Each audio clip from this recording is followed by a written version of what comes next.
This is Curious Minnesota, a Star Tribune project that sends staff from the state's largest newsroom hunting for the answers to great questions we receive from you, our readers. We're here to answer everything you want to know about the state's people, places, and culture.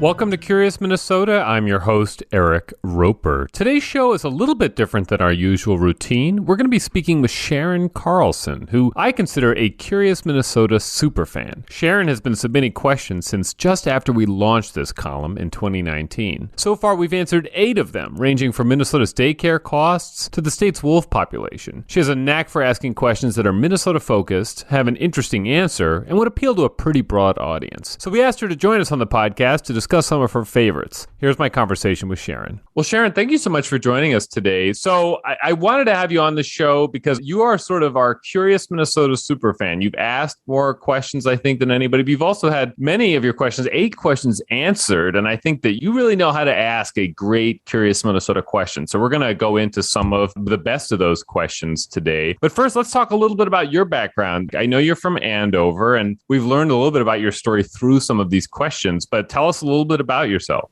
Well, thank you, Eric. I really appreciate being up here in Andover. It gives me inspiration, the trees and the lakes and the bike paths and all that. But that kind of inspiration has triggered a lot of curiosity in me. I'm the curiosity queen. But I have always liked speech communications. I graduated in speech communications, and then I have come up with a little public access TV show called Chit Chat, where I interview movers and shakers in the local area. Generally, it's the northeast quadrant of the metro. And I'm also a huge fan of the Star Tribune. Just reading the Star Tribune has also given me a ton of ideas. So one thing that I think is consistent among your questions is that each one is either sort of like interesting on its face, the kind of thing that if you told it to someone in a conversation, they would sort of perk up, but also that it has some sort of story to it. Generally, a lot of these, there is like a tale in a lot of them, or there's some interesting characters in them. There's something you could really build a story around, whereas sometimes people ask about dates or like really specific things that have a very simple answer, and these are a little bit more complex, and it's a fun story to read. Speaking of which, you asked one the other day that the moment I saw the question, before I saw your name on it, I knew we had to do this question, which was, does Minnesota have any cryonics facilities? And these are places where people are stored in long-term, basically freezing units. I mean, they're freezers essentially, to be reanimated potentially at a future date. And, you know, I've heard about cryonics in the past, and it's a theme of Hollywood and whatever, but I wanted to know the answer too. What kind of got you interested in that? Well, a long time ago, my parents didn't really allow us to watch any television, but I have 3 brothers and they kind of dominated the TV. And my parents said, okay, 1 hour a day, and it was Star Trek. So then I became kind of a science fiction fan. And then through the years, and as I age, I'm actually kind of going through the 3rd stage of life and really looking at this whole mortality business and wondering about that. It just seems always strange to exist and then to not exist. And I thought, well, maybe there's another way around all this. Right. But I was just thinking, what has happened with cryonics in the last, 50 years, since they did talk about it back then. Right. And so it just intrigued me. And then on one of the comments online, an individual said, look, once is enough. One life is enough. So I do think about that. John Rynan, who has been on this podcast before, we may have to do a podcast episode just based on that, because it's the answer is fascinating. The answer is no, there are not cryonics facilities in Minnesota. And yet there's this like dedicated crew of people who have really devoted their lives to ensuring that people can get frozen, which involves some pretty immediate stuff that happens when you die, where people have to launch into action to get you literally on ice. So we're going to have John on the podcast to talk about that story, because I thought it was really fascinating. That would be really fun. So another one that kind of tells us a little bit about Sharon is you asked about what was the most destructive tornado in Minnesota history. Now, you actually lived through this tornado. This is in Fridley in 1965, except you were living in Columbia Heights, right? Yes, we were nearby, just basically over the border. And I do recall my parents kind of panicking upstairs, opening up all the windows while I was riding my tricycle down the basement with my brothers. And it was a doozy of a tornado. And then we drove by in Fridley to see all the houses just destroyed off of Mississippi Street. And, this was the place that we moved to several blocks from Mississippi Street about like a week later. Mm-hmm. We were living in Fridley and dealing with all of the smashed houses. And I was going to kindergarten. I had to go to the kindergarten and junior high at the Fridley Junior High rather than an elementary school. And so it looked absolutely horrifying as a child. Right. And the answer to the question was that, yes, that is considered the most destructive in state history. It ties into another Curious Minnesota question about air raid sirens. That was the first time that the sort of sirens that had been installed for a Soviet attack were used for a weather-related emergency, and now we know them as tornado sirens. So it's kind of funny that it all started with that. You asked another question about why is Minnesota the only mainland state with an abundance of wolves? Now, this ties into another personal aspect of your life, right? Because your father researched wolves. Yes, he's still researching wolves, writing books. Both my parents are from New York, and so the reason I'm here in Minnesota is that this was the only state that had an abundance of wolves. But it still got me wondering, why is that? I know that we have like this dip in cold weather that comes right down through Minnesota.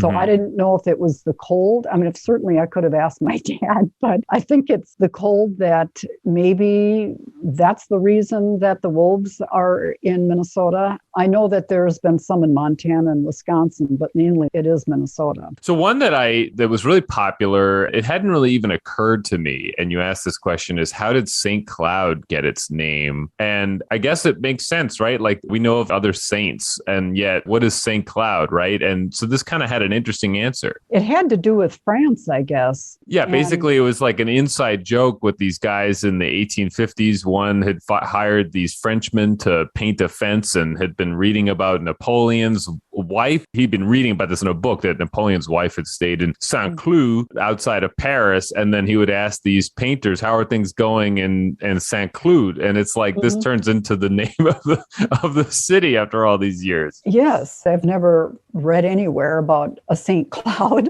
So I thought, where on earth did that come from? Yeah. Well, and it was very popular. I think other people probably had the same question. You asked another popular one about why was the career, I'm just reading the headline of the story now, but why was the career of Minnesota's first congresswoman cut short? And I didn't know this history that we had a female congressperson in Minnesota in the 1950s, and we didn't have another one until Betty McCollum in 2001. But the sort of end of her career was very unusual. We'll have links to all these stories in the show notes, but I mean, it was just sort of did you know this tale when you asked this question? Well, Laurie Sturdivant had a little lecture at the Rum River Library, and there's a book called Koya Come Home. And so I learned a little bit about that, but not complete knowledge, but something about her husband wanting her to come home and end her career or something.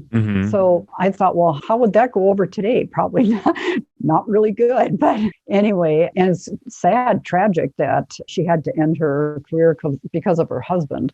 Right. Well, basically, it sounds like from research that's been done into this incident that the local DFL sort of wrote these letters. At least this is what was testified later. And then this husband, he ended up signing the letters. And I'll just quote from one of them here. These letters were published, although the story doesn't say where they were published. But it says, Koya, I want you to tell the people of the 9th District that you are through in politics. As your husband, I compel you to do this. I'm sick and tired of having you run around with other men all the time and not your husband. And this sort of ends her political career ultimately. I mean, it was just sort of, it was such a sad story of the end of her career, and that we don't really, I didn't know her name, right? I mean, like we kind of forgot, I don't know, maybe we didn't forget about Koya, but I didn't, Miss Knutson, but I didn't remember this story. Yes. Sadly, that kind of thing can still go on today where husbands get a little bit upset with their wives, away from the family and all of that. But Right. They are serving a purpose. So, Right. And maybe it's just not as public today, or what have correct. you. Yeah. That's right. You asked another important question, which is, what does it take to become a police officer in the state of Minnesota? Yes. What was interesting to you about the answer to this question? I mean, the answer gets into some of the details about, like how people get licensed and who licenses them. But what was your big takeaway from this? Well, I know that they're trying to reform and try to change the police training. I was just surprised, or actually curious, about why it isn't across the board, that the training across the United States isn't the same for each state. Mm-hmm. And so each state has their own way of training. And then there's some kind of video that sort of promotes maybe a more aggressive stance from the police department. And that I know is highly controversial. And they're weighing what does work in terms of either having mental health staff attend some of the police calls, and which ones to have this staff attend these police calls, what kind of training do these police get that sort of ensures that tragedies don't happen. I know It's an ugly process to go through all this, and police are highly valuable. We need them in our society. It's just that with the adrenaline that can happen during a crisis, too many awful things can happen. Right. So. And just the short answer, and people can read the full story in the show notes, but you need a 2 or 4 year post-secondary degree from a regionally accredited college or university, and you have to complete a board-approved